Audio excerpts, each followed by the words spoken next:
कुएं में शियाल और हिरन की कहानी। एक बार एक शियाल जंगल में रात के समय घूमते हुए एक कुएं में गिर गई थी। कुआं बहुत गहरी थी। लाख कोशिश के बावजूद भी शियाल बाहर नहीं आ सकी। बचाओ, कोई मुझे बचाओ बचाओ करके बहुत चिल्लाई, लेकिन कोई फायदा नहीं। सुबह होने तक चिल्लाते हुए कुएं में ही फंस गई थी शियाल। अगले दिन कुएं के पास से गुजर रही हिरन कुछ आवाज आने से कुएं में झांककर देखी। हिरन को देखते ही शियाल ने सोचा, अब मैं बाहर आ सकूंगी, इसे फंसाता हूँ।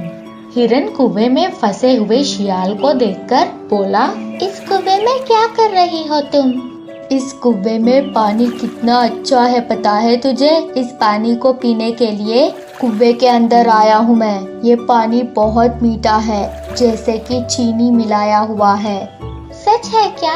होशियारी से शियाल ने कहा, चाहे तो आप भी उतर कर देखो, यह पानी आप कभी पिया नहीं होगा।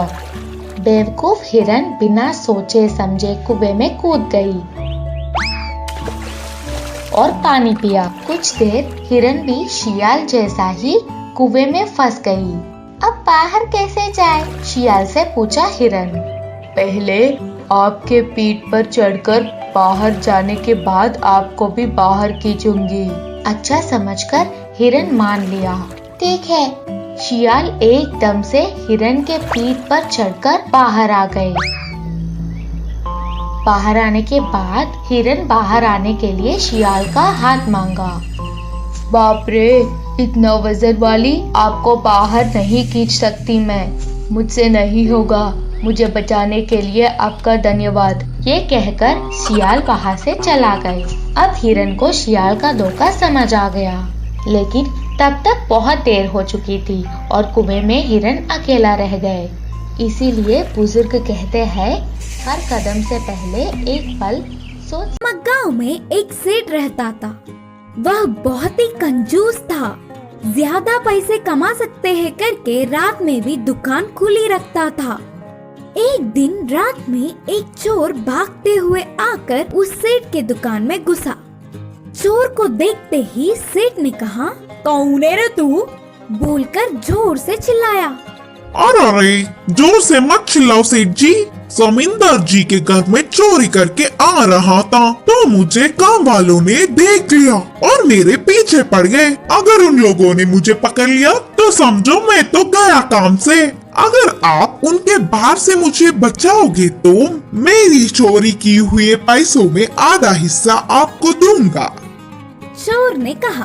पहले से ही सेठ लालची होने के कारण आधा हिस्सा बोलने पर चोर को बचाने के लिए राजी हो गया और एक कोने में छुपने के लिए चोर से कहा। उसी रास्ते से आए हुए काम वालों ने सेठ से चोर के लिए पूछा तो इधर इस तरफ तो कोई नहीं आया करके झूठ बोला। इससे वे लोग चोर को ढूंढते हुए दूसरा रास्ता पकड़कर चले गए। जमींदार के लोग चले जाने के बाद सेठ ने कहा, अरे ओ अच्छे चोर, मेरा आधा हिस्सा मुझे देकर चले जाओ। क्या चाहिए तुम्हें? तुम्हारा हिस्सा ही ना, ये लो करके बोलते हुए चोर ने झोली से चाकू निकाला। चाकू को देखते ही सेठ डर गया। तुम्हें अगर तुम्हारे प्राणों पर आस है तो बिना चिल्लाए चुप रहो। बोलते हुए उस सेठ को कुर्सी से बांधकर उनके दुकान के पेटी के पैसे भी लेकर वह चोर भाग गया। उसके जाने के बाद सेठ के चिल्लाने पर जमींदार के लोग भागते हुए उधर आकर उन्हें छुड़वाया। उसके पैसों की चोरी के बारे में उन्हें भूलने पर कहीं उसकी चोर की मदद करने वाली बात भी बाहर ना आ जाए, उससे और ज्यादा झंझट बढ़ेंगे करके इस डर से असली बात छुपाकर कुछ और बहाने बताते हुए उन्हें वापस भेज दिया। फिर बाद में चोरी के पैसों के लिए लालच करने पर उसकी मेहनत की कमाई भी खो गई करके बहुत उदास हुआ। गलत रास्तों से कभी भी पैसे नहीं कमा सकते करके उसको अच्छी सबक मिली। मुकाबला। एक घने जंगल में एक बाज रहता था। वह बहुत घमंडी था। वह बहुत ही बलवान है करके उससे तेज और ऊपर कोई नहीं उड़ सकता करके गर्व करता था। इससे बिना किसी वजह से हर एक पंछी की मजाक उड़ाते हुए चिढ़ाता था। एक दिन बाज को कहीं कुछ भी सूझ नहीं रहा था, तो ऐसे ही खाली बैठकर उसे कोई तो मिलेगा ही करके इंतजार कर रहा था। तभी उस तरफ से उड़ता हुआ जा रहे पंछी को रोककर कहा, हाँ, थोड़ा बल भी नहीं है और ना ही सुंदर हो, शायद अभी उड़ना भी नहीं आता। देखो तो मेरे आंखों के सामने कोई कीड़े की कूदने की तरह लग रहा है। बोलकर चिल्लाने लगा।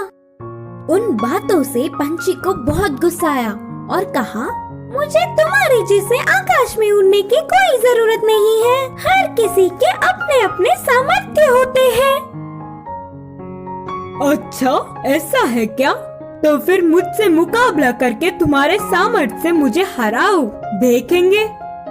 मुकाबले के लिए पंछी मान गई और तुरंत मुकाबला क्या है बताने को बाज ने कहा, इधर से हमारे उड़ने का मुकाबला शुरू होगा।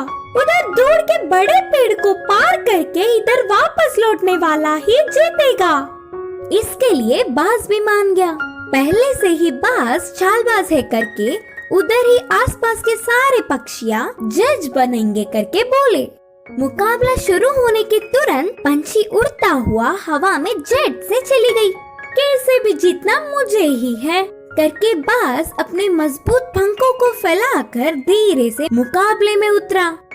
वे दोनों पेड़ों के बीच से उड़ने लगे और वह पेड़ बहुत ही बड़ा और ढालों से घना था। बाज बहुत तेज बिना कुछ सोचे उस पेड़ की तरफ गया। इससे उसके दोनों पंख दो ढालों के बीच फंस गए। वह ना ही आगे जा पा रहा था और ना ही पीछे।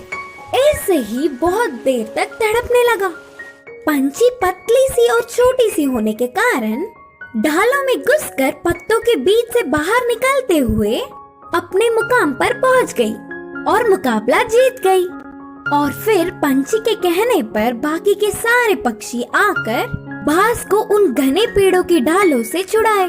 इससे प्रकृति में सभी एक समान है करके जानने वाला बाज उस दिन से किसी को भी परेशान नहीं किया और जंगल में सब एक साथ मिलजुल कर रहने लगे।